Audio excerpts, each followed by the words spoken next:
amount to accrual accounting. Majority Leader.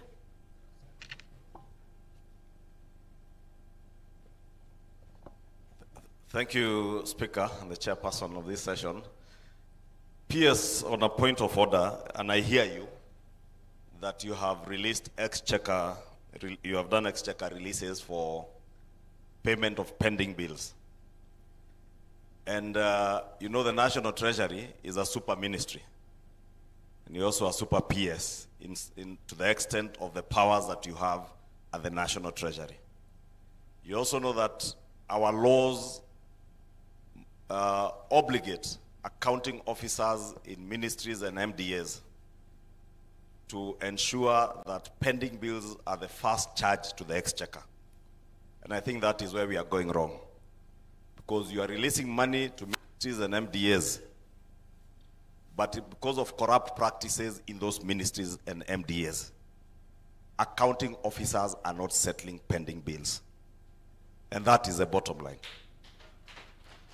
And I'll tell you, because I spoke here on Tuesday, and I pleaded with these members to offer meaningful oversight over the executive.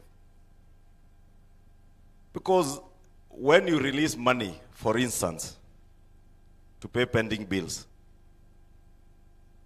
and some of your colleagues then use the money they have to try and extort money from suppliers and hold back on payments, that is where we are going wrong.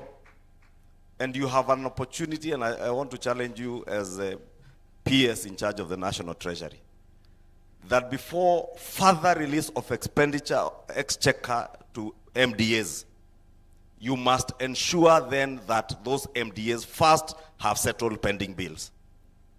I have instances, and you know, yesterday we had a long discussion here that some people want to try and turn political, and I am not interested in politics. What we are interested in is what we said we will offer meaningful oversight. If textbooks were not being paid for because publishers are not being paid, and now we want to extort publishers, and I want you to speak to some of the agencies that are dealing with some of these issues, PS, because there's a lot of extortion rings hanging around ministries with some of your accounting officers, and I think it is only you from the National Treasury who can enforce the law, that you will not release any further exchequer to ministries that are not settling pending bills. And the same with our county governments, because the bulk of pending bills, again, are being held by county governments for the same reasons. Governors and the accounting officers want to withhold money until they are able to extort money from people who have already delivered services, goods and services to the county governments. The National Treasury and the Comptroller of Budget, you have a responsibility to ensure that they all adhere to the law. If pending bills are the first charge to the exchequer, so be it. And it is only you from where you sit and the Cabinet Secretary in the National Treasury, because as I said, you are super CSAs, super PSAs, because of the powers that reside in the National Treasury, to ensure that that is enforced. Otherwise, we will continue with these suckers. Faith Gitawas about the same pending bills, every other member you hear.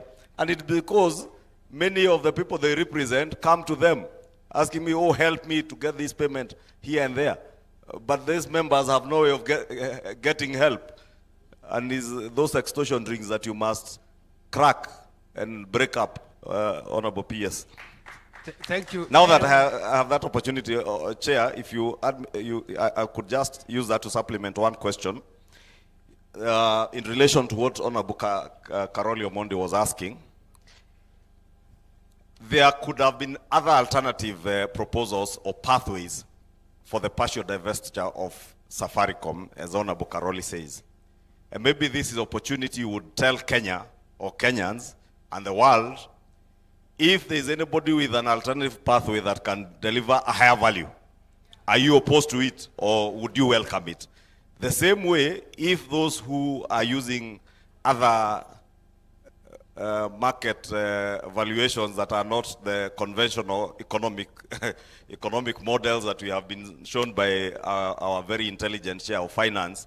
And this is actual, real intellect now, leave alone the other street intellect that you hear out there. But even that street intellect, if they have a different model that is not known, that can value the share to the 45 and 50 shillings they are telling us, would you be welcoming it? Yes, I would want to answer your question that as National Treasurer, we would welcome any option that would enable Kenyans to get a better value to what we have managed to get through ceding the 15% to Vodacom. So that I confirm, and we are willing to accept anything better.